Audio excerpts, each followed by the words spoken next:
Part 2, Best Friends. Chapter 5, Kaleidoscope, Radiant Garden 2. Aqua's eyes never left Tara as he walked away. She had no idea what to do, and her chest ached. Her fingers tightened around her wayfinder. It was part of a set, to keep them together no matter where they were. Their hearts were connected after all. But had she made a mistake? "You're awful, Aqua." Ven's comment brought her back to her senses by those words, and she turned to him. "So you know the truth. But the Master loves Tara, and you know that too." Ven's forlorn expression made him look terribly young. He spoke in a small voice. "Were you also ordered to take me home?" Ven couldn't help but avoid his gaze. Yes, she had been. "Aqua, now that you're a Keyblade Master, you've let it go to your head." Ven's remark stung. She hadn't changed at all, she wanted to insist, but didn't have the confidence to back it up. The Master's orders were absolute. He couldn't be wrong. "I'm gonna go find Tara." Turning his back on Aqua, just as Tara had, Ven ran off. And just like with Tara, she couldn't pursue. They felt so far away. Aqua believed the Master had issued his instructions out of love for Tara and Ven. But was that the truth? It had to be. If so, then which had mattered more to her? The Master's order or her friends? Which was more important to her? Which did she place above the other? Tara. Why had he said he was on his own now? Because she had doubted him? But she hadn't, not at all. Tara would never succumb to darkness. And yet, no, she had been unsure. She had thought he was slipping too close to the shadows. And maybe it was because his friend couldn't believe in him. Ven had faith in Tara. Of course he resented Aqua and the Master when they couldn't do the same. What should she have done, and what should she do now? She had to meet with her friends and talk to them again. Aqua took off running in the direction they had gone. How could she say that? Ven hurried through the town trying to find Tara. Hearing her talk that way, it was no wonder that he got angry. Wasn't Aqua the one who said Tara would never fall to darkness? The Master's orders. Aqua claimed her instructions to keep an eye on Tara and drag Ven back home were born out of love. The Master's word was law, infallible, but still, monitoring Tara? Maybe the Master didn't trust him after all. Ven stopped and let out a big sigh. If the Master didn't have faith in Tara, did that mean Aqua didn't either? Maybe she'd stopped believing in him after becoming a Keyblade Master. Tara said he was on his own now. But what path would he take? "He's leaving you behind. And by the time you catch up, you'll be a different person." The words of the boy in the mask flashed through his mind. A different person? Did he mean getting too close to the darkness? Ven clutched the wayfinder in his pocket. He needed to find Tara and talk it out. Then they could leave together. There was no way Tara would give in to the darkness with Ven by his side. And even if he somehow did, Ven would be right there with him to bail him out. Looking up and hurrying again, Ven rushed into the square. In the center, a silver-haired boy dressed in white, not much younger than he, was surrounded by a pack of unversed. The boy stared at the beasts without showing any signs of fleeing. "Run!" Ven stepped between the boy and the unversed, summoning his Keyblade. The creatures leaped to attack while the boy trotted away to safety. Ven beat away the unversed, then took them down soundly one by one. Once the final foe was defeated, he heard a reedy voice shouting from a distance. "Yenzo! Where are you? Answer me!" The man who came into the plaza searching for someone was an adult, but his outfit was similar to the boy's. At his call, the kid from earlier, Yenzo, stepped out from the shadows.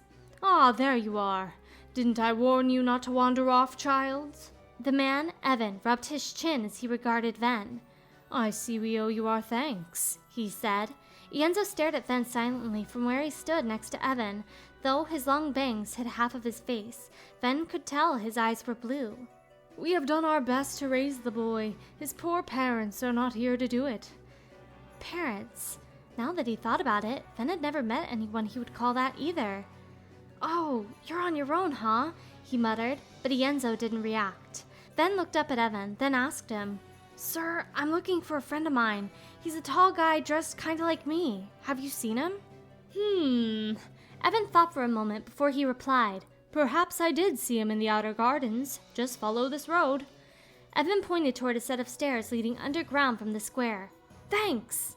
"No, thank you for keeping Yenzo out of harm's way."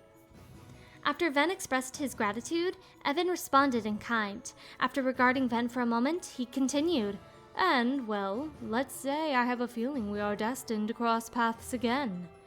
Destined to cross paths? Did that mean that they would see each other again? Ven didn't understand, but the man didn't seem like a bad person at least. Silent as before, Ienzo stared at Ven for a bit before he began walking off after Evan. Ven watched the two of them go, then hustled to the outer gardens. Terra left the square and came to a stop just as he entered the shadows of the underground passage. He didn't have anywhere in particular to be, but wherever he ended up needed to be away from Ven and Aqua. "You shouldn't put yourself so close to the darkness." He reflected on what Aqua had said. Maybe he was slipping too close. His mind went back to Princess Aurora, whose heart Terra had stolen himself. That would never have happened if his own heart were strong, even if he was under a spell. And then Snow White had fled when she saw him, but Cinderella had taught him the importance of messing up. Terra's dream was to become a Keyblade Master, but Master Ericus had said the only way was to shut away the darkness within the depths of his heart. "I care for you like my own son."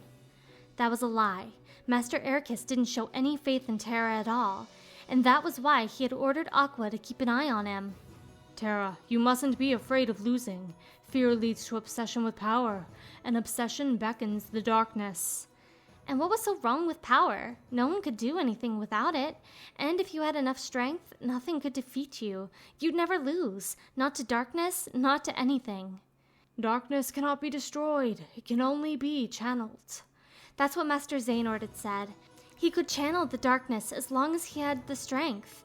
But Master Ericus had found the existence of darkness within Terra's heart unacceptable, which meant the only person Terra could rely on at that moment was Master Xehanort. And Master Xehanort had told him about Vanitas. If the boy was here, he needed to be stopped. Terra started forward again and noticed a suspicious man before him. He was clad in a navy blue uniform with a red scarf wrapped around his neck. His ebony hair was slicked back, and there was a sharp glint in his eyes. "You must be Terra," said the man, Brake. Terra kept his distance, but Brake didn't care.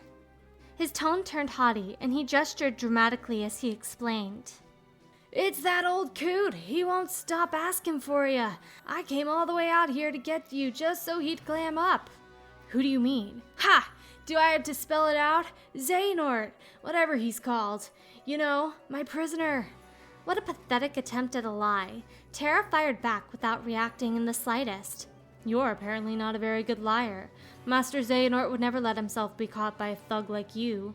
This guy beating the master? No way. But Brake just replied, "As if! I've got the old coot at my mercy. See for yourself. I'm holding him underneath the outer gardens. You better show up before I lose my patience." With that, he turned his back on Terra. "Ciao." Terra stood hesitantly as he watched him walk away. Even if he wasn't holding Master Xehanort captive, he must have some purpose for claiming he did. Terra couldn't guess his intentions. Plus, if by some twist of fate the master had been taken prisoner, Terra had to help him right away. It seemed he would need to go find the truth for himself. Terra began walking toward the outer gardens. A chill permeated the passage below the outer gardens. Vast amounts of water flowed into the cistern below the walkway, suggesting this was the source of the fountains throughout the world. It was probably why the air felt so cold.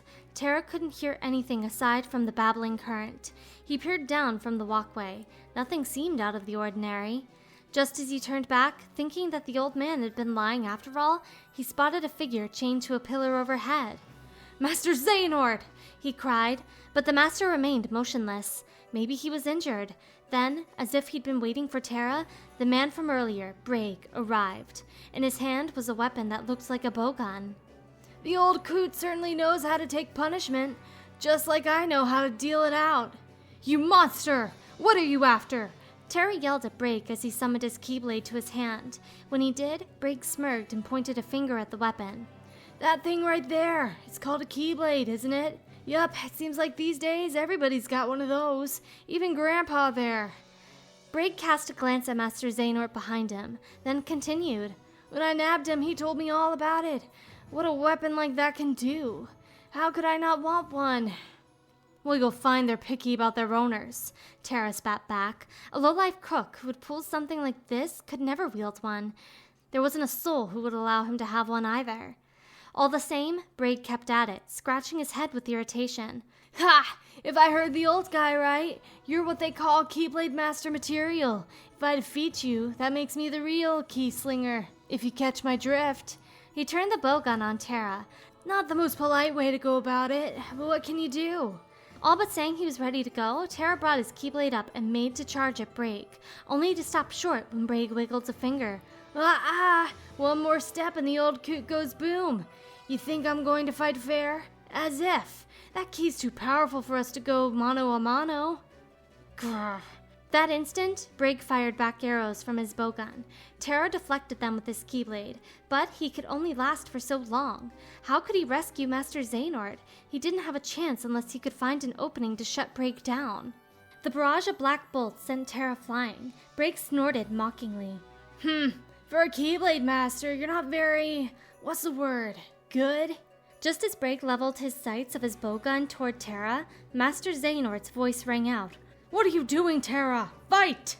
Tara had thought he was out cold, but Master Xehanort was now straining against his chains and shouting. But Master, Master Xehanort cut off Tara's protest and yelled even louder. Never mind me! You must fight! You can't let this ruffian win! Think of your master, Ericus! The shame he and your fellow pupils would be forced to bear! Use the Keyblade! Tara stood up and fixed Braid with an angry glare. He was right. If Tara lost here, he wouldn't be the only one. His defeat would be the defeat of everyone he knew, and that wouldn't happen on his watch. Braid gave an annoyed tch at Tara's determination. Puh! So much for bluffing.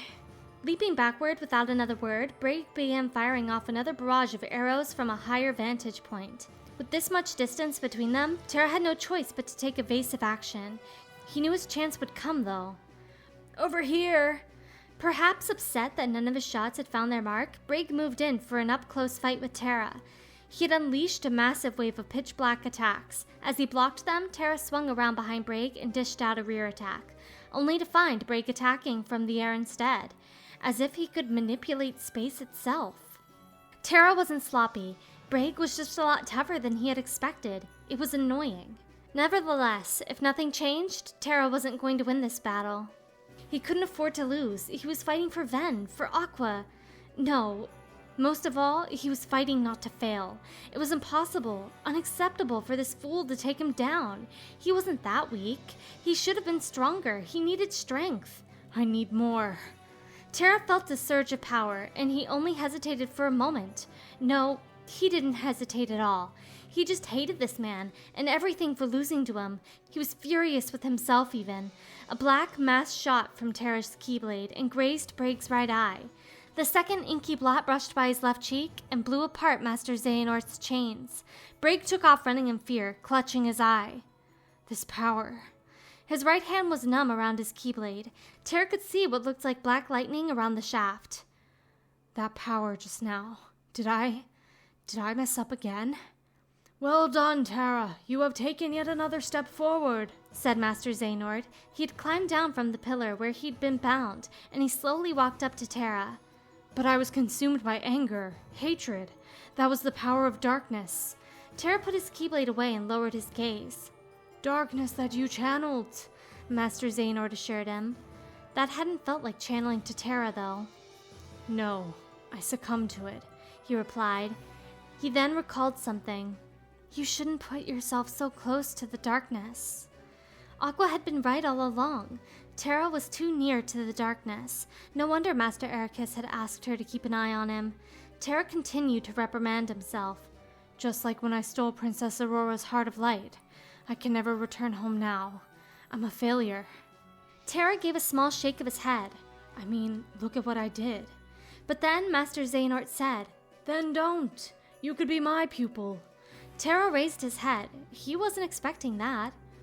Master Ericus, you see, is so afraid of darkness that he, too, has succumbed. Not to darkness, but to light. It shines so brightly that he forgets light begets darkness. And Aqua and Ventus, they also radiate too strongly. It is only natural that they cast shadows on your heart. Master Xehanort pointed at Terra's chest. The light within Aqua and Ven created the darkness in me. Ericus, he's such a fool. Light and darkness, they are a balance, one that must always be maintained. A balance of light and darkness? Terra had never heard of anything like that from Master Ericus. What he had been taught, what he had always believed, was that darkness must be wiped out from the heart. At the same time, he had also learned that no one lived without some darkness lurking in their heart. That is why it had to be purged. Terra had the feeling that Master Xehanort was speaking the truth. A heart should contain both light and darkness. Terra, you are the one who shows the true mark of mastery, but he refuses to see it, added Master Xehanort. He was the one who showed the true mark of mastery? The one who failed to become a master after losing to Aqua? Terra worried his lip a bit as misgivings swirled within his chest. He didn't understand. He was terribly confused. But part of him also wanted to believe the things Master Xehanort was saying. The master then turned toward Terra. And I know why. It is because he fears you. Join me. You and I can do the world's much greater good by wielding light and darkness in equal shares. Master Xehanort took Terra's hand and gripped it tightly, gazing into his face. That is the true duty of a Keyblade Master. Master Xehanort. Who wouldn't be moved by such an appraisal? Terra raised his head and looked at Master Xehanort. His teachings were different from Master Ericus's, and yet Terra felt that they were closer to the truth. No, he was sure they were. Master Xehanort nodded grandly and placed a hand on Terra's shoulder. See more worlds. He turned away from Terra and continued. Seek out the darkness that upsets the balance. Find Vanitas and bring an end to him. Master Xehanort turned slowly back and declared, Master Terra. The words struck deep. Had Master Xehanort just acknowledged him as a Keyblade Master? Terra closed his eyes for a moment. He recalled his promise with Aqua and Ven. His chest was full. This was our dream, to become Keyblade Masters. Terra placed a hand on his chest and then bowed before Master Xehanort in a promise of allegiance.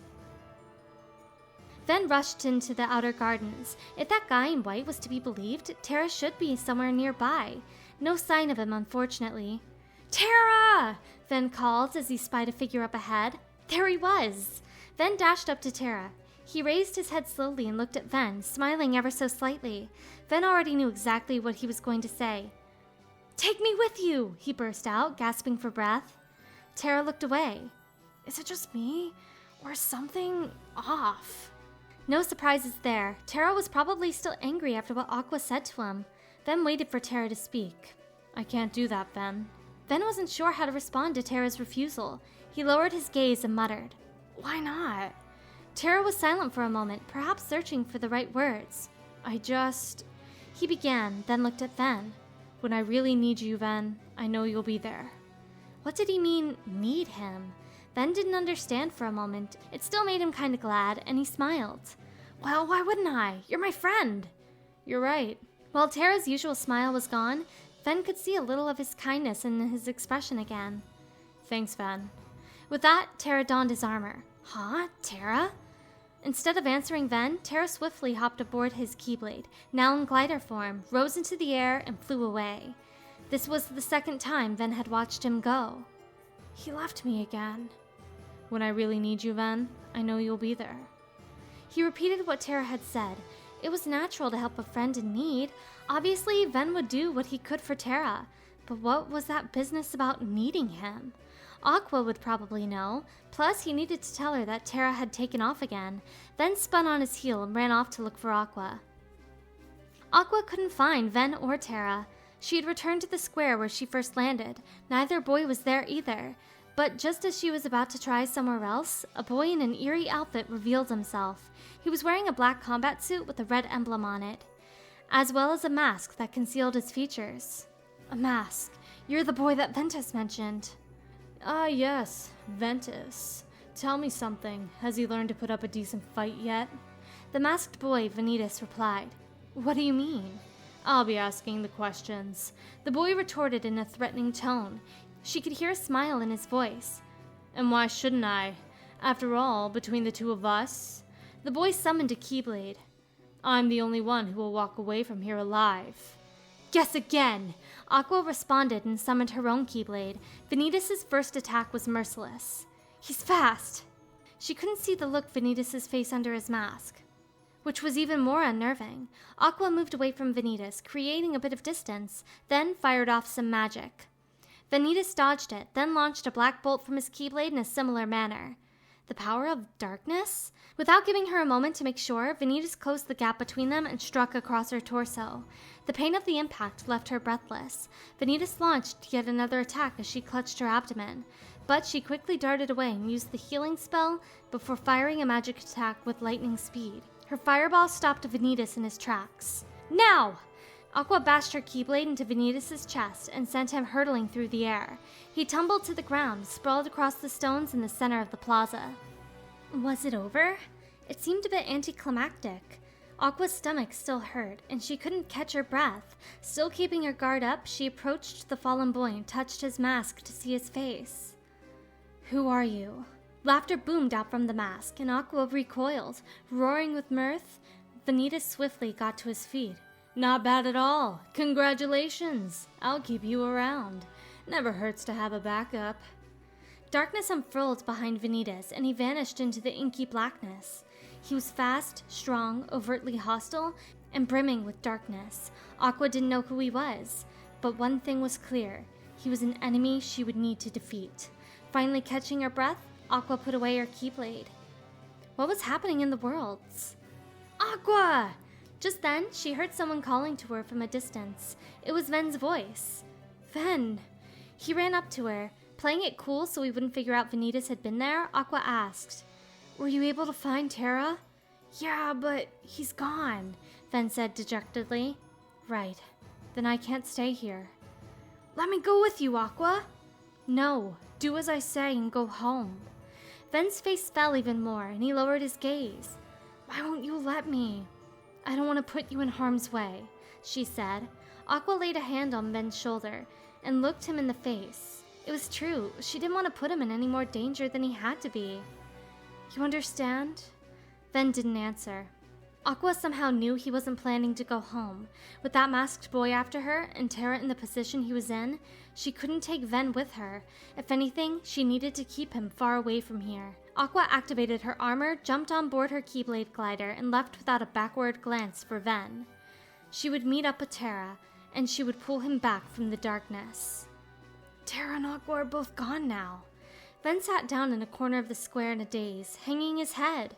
From his belongings, he pulled out a wooden sword shaped like a Keyblade. It was a gift he'd received several years ago, from Terra. Terra's strike knocked Ven back. In his hand was a wooden sword fashioned to resemble a Keyblade, whereas Ven's was simply a wooden practice blade.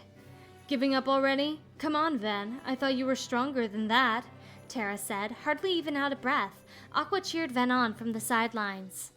Ven, you almost had him. Just try it again. Hey, wait, you're teaming up now? Terra protested as Ven picked up his sword again and turned to face him. To tell the truth, Ven didn't recall much from back then. No, not exactly. That was the day when he started to remember. After practice, he sat in the usual spot, listening to Terra and Aqua. Ven, you see all those dents and nicks you got? Terra pointed out. Each one of those is proof you're learning. Ven gazed absent-mindedly at the wooden blade. It was beat up, that's for sure. He didn't know how to answer, though, so he simply stared at his practice weapon. You're trying too hard to move your body. You need to learn to let your body move you, right? Terra stood up with his wooden Keyblade in hand. Ven gazed at him vacantly. It felt like he wasn't actually there. Felt? He wasn't sure if he felt anything, actually. He merely watched. Terra coughed once, then continued. In your hand, take this blade, and as long as you have the makings, then through the simple act of taking, its wielder you shall one day be made. Hey, what's that about? Who went and made you master? Said Aqua. Ven simply stared at Terra. Being a Keyblade master is all I've dreamed about. Well, you're not the only one, said Aqua, and Terra nodded. I know. Then Terra gave that wooden Keyblade to me. You, me, and Ven all share the same dream.